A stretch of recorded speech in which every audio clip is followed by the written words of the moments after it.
Hello, my name is Olivia. I'm sitting in my favorite coffee shop right now, and my hands are shaking. Why? Because 5 minutes ago, I received a message that changed everything. A message from someone I never expected to hear from again. My ex-husband, Michael. We've been divorced for 5 years. 5 long years of silence, of moving on, of building a new life without him. And now, his name is on my phone screen. Hi, Olivia. I know this is unexpected. Can we talk? Please, my heart is racing. Part of me wants to delete the message and pretend I never saw it. But another part, a part I thought I had buried deep inside, feels curious, maybe even hopeful. I stare at my coffee cup. The steam rises slowly, disappearing into the air, just like our marriage did all those years ago. I take a deep breath. Should I answer? Should I ignore it? After everything that happened between us, after all the pain and tears, why is he reaching out now? I don't know what to do. But I know one thing, this moment will change everything. Our story began 10 years ago. I was 25 years old, fresh out of university, full of dreams and energy. I met Michael at a friend's birthday party in downtown Chicago. It was a cold November evening, and the apartment was crowded with people laughing, dancing, and drinking wine. Michael stood by the window, alone, watching the city lights. He looked thoughtful, different from the other guys at the party. I walked over and said hello. We talked for hours that night. About books, about travel, about our fears and dreams. When the party ended, he asked for my number. 3 months later, he proposed. 6 months after that, we were married. Those early years were magical. We were young in love and believed we could conquer the world together. We moved into a small apartment, adopted a cat named Whiskers, and spent our weekends exploring Chicago. Michael worked as an architect, and I started my career as a teacher. Life felt perfect, but slowly things changed. Michael became obsessed with his career. He worked late every night, came home exhausted, and had no energy for us. I felt lonely, invisible. I tried to talk to him, but he always said, "Later, Olivia." I'm too tired now. I buried myself in my work too. We stopped talking. We stopped laughing together. We became two strangers living in the same house. After 3 years of marriage, we decided to divorce. It wasn't dramatic or explosive. It was quiet, sad, and final. We signed the papers, divided our belongings, and walked away from each other. I thought I would never see him again. Now, sitting in this coffee shop, staring at his message, all those memories flood back. My finger hovers over the keyboard. Finally, I type, "Okay." When and where? 3 days later, I'm standing outside the same coffee shop, waiting for Michael. I barely slept last night. I changed my outfit 5 times this morning. I feel nervous, anxious, and confused. Why did I agree to this? What does he want? What will I say? Then I see him walking toward me. My breath catches in my throat. He looks different. Older, yes, but also calmer. He's wearing a simple gray sweater and jeans. His hair is shorter, But it's his eyes that surprise me most. They look softer, more peaceful. The stress and tension I remember are gone. "Hi, Olivia," he says quietly. "Hi, Michael." We go inside and order coffee. The silence between us feels heavy and awkward. Finally, he speaks. "Thank you for meeting me." "I wasn't sure you would." "I wasn't sure either," I admit. He smiles sadly. "I know this is strange. I know I have no right to ask anything from you after everything that happened, but I needed to see you. I needed to talk to you. Why now?" I ask. After 5 years, Michael takes a deep breath. "Because I've changed, Olivia, really changed. After our divorce, I hit rock bottom. I realized I had lost the most important person in my life because I was too blind, too selfish to see what really mattered. I feel tears starting to form, but I blink them away. I started therapy 2 years ago," he continues. "I worked on myself. I learned about communication, about emotional availability, about being present. I learned how badly I treated you, how much I took you for granted. And I'm so sorry." His voice breaks a little. I've never seen Michael cry before, but now his eyes are wet.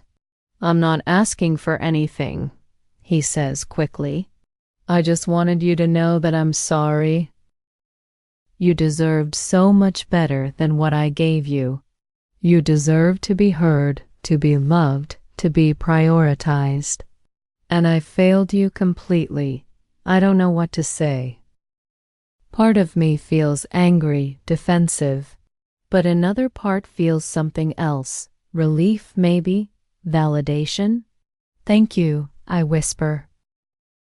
"Thank you for saying that." We talk for 2 hours that day. Really talk, in a way we never did during our marriage. He tells me about his therapy, his mistakes, his growth.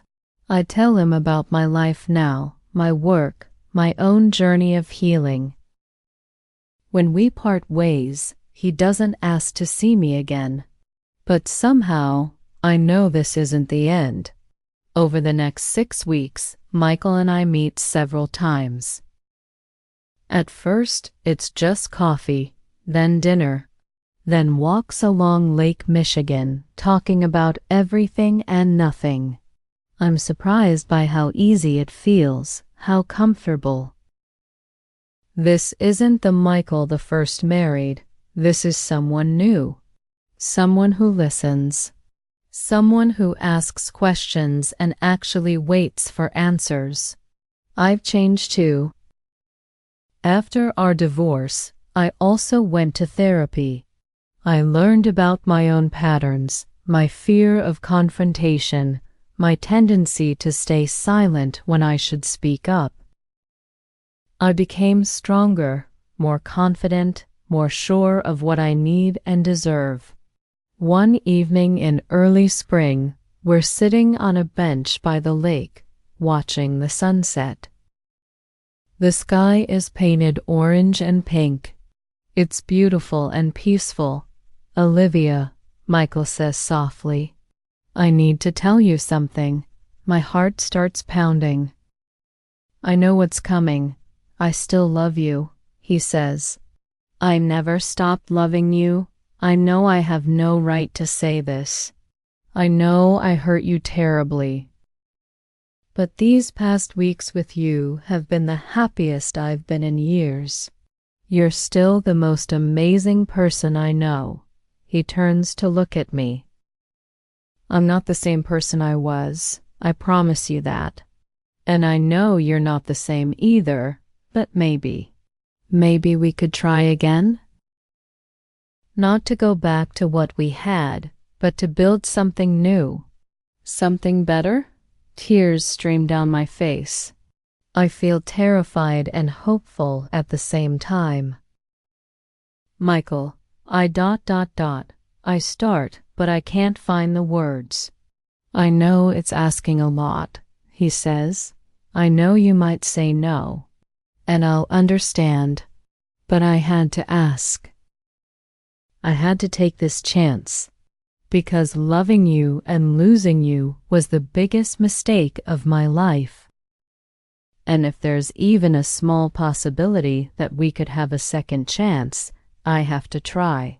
I look at him. Really look at him.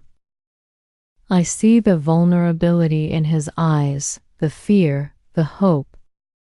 I see someone who has done the work, who has changed, who is willing to be honest and open in a way he never was before. But I also remember the pain, the loneliness, the nights I cried myself to sleep. Can I trust him again? Can I risk my heart again? I need time, I say finally. I need time to think about this. He nods. Of course. Take all the time you need. That night, I lie in bed, staring at the ceiling. My mind is racing. Do I believe people can really change? Do I believe in second chances? Am I willing to be vulnerable again, to risk being hurt again? The answer comes slowly, quietly, from somewhere deep inside me. Yes. Yes, I am. 2 weeks later, I call Michael and ask him to meet me. We sit in the same coffee shop where this all began. I'm nervous, but this time I'm also sure. Michael, I say, I've thought a lot about what you said, about us, about second chances. He holds his breath, waiting. I want to try, I say. But it has to be different this time. Completely different. Relief washes over his face. Anything. I'll do anything. We need to start from the beginning, I explain.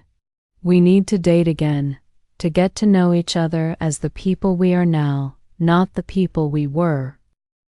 We need couples therapy. We need clear communication, boundaries, and honesty. Always honesty. Yes, he says immediately. Yes to all of that, and we take it slow, I add. No rushing. No promises we can't keep. We build trust step by step. He reaches across the table and takes my hand gently. Thank you, Olivia. Thank you for giving me this chance. I won't waste it. I promise. The next few months are different from anything we experienced before. We go on dates. Real dates where we talk and laugh and learn about each other. We attend couples therapy every week, where we practice communication skills, discuss our triggers, and learn how to fight fairly. There are challenges, of course. Old patterns try to resurface. One evening, Michael gets stressed about a work deadline and starts to withdraw. But this time, instead of shutting down, he stops himself. I'm feeling overwhelmed, he says. I need an hour to myself, but then can we talk? I don't want to push you away like I used to. I'm amazed. The old Michael would have just disappeared into his work for days. I also practice my new skills. When something bothers me, I speak up immediately instead of letting resentment build. When I need reassurance, I ask for it. When I'm proud of him, I say so. Slowly, carefully, we build something new, something stronger. Something built on honesty, respect, and genuine love. 8 months after that first message in the coffee shop, Michael proposes again. This time, it's different. We're different. I'm not asking you to marry the person I was, he says. I'm asking you to marry the person I've become, and to let me marry the amazing woman you are now. I say yes. As I sit here today, preparing for our second wedding, I think about everything we've been through. Second chances are rare and precious. Not everyone gets one. Not everyone deserves one. But when two people are willing to do the hard work to truly change and grow, miracles can happen. I learned so many lessons on this journey. I learned that people can change, but only if they really want to. I learned that love alone isn't enough. You also need respect, communication, and effort. I learned to forgive Michael, but more importantly, I learned to forgive myself for the mistakes I made too. Our first marriage failed because we were too young, too stubborn, too afraid to be vulnerable. We didn't know how to communicate. We didn't know how to prioritize each other. We didn't know ourselves well enough to be good partners. But our second chance isn't about going back to that old relationship. It's about creating something completely new. We're not the same people who got divorced 5 years ago. We've both grown, healed, and learned. And now we're choosing each other again with open eyes and open hearts. I'm not naive. I know marriage is hard work. I know challenges will come. But now we have tools we didn't have before. We have honesty, therapy, communication skills, and most importantly, we have the wisdom that comes from failure. Some people say you should never go back to an ex, and maybe they're right most of the time. But sometimes, just sometimes, the person you need to be with is the person you already knew, after you've both become who you were meant to be. If you're reading this and you're going through something difficult, remember, second chances are possible. In love, in life, in everything. But they require courage, honesty, and real change. They require you to look at yourself honestly and do the hard work of growth. Michael and I are proof that love can survive, can transform, can become even stronger after breaking. Our second chance marriage isn't perfect, but it's real, it's honest, and it's ours. If you enjoyed this story, subscribe to the channel and watch the next one to learn even more. Second chances are possible in love and in life.